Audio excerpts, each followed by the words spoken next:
Итак, сняли мы бугель. Коленвал тоже пострадал. Шатун внутри.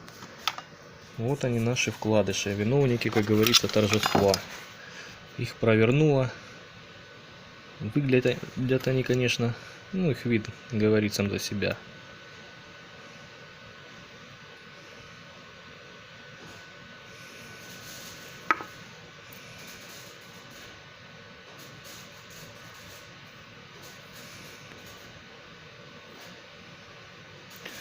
Почему происходит так на этих моторах?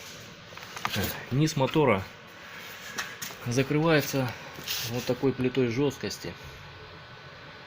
И четвертый цилиндр получается самый закрытый. Первый цилиндр охлаждается помпой, на второй и третий раскидывает масло масляный насос с балансерами, а четвертый полностью закрытый. Получается он, скажем так, как проигранный в карты, достается ему больше всех.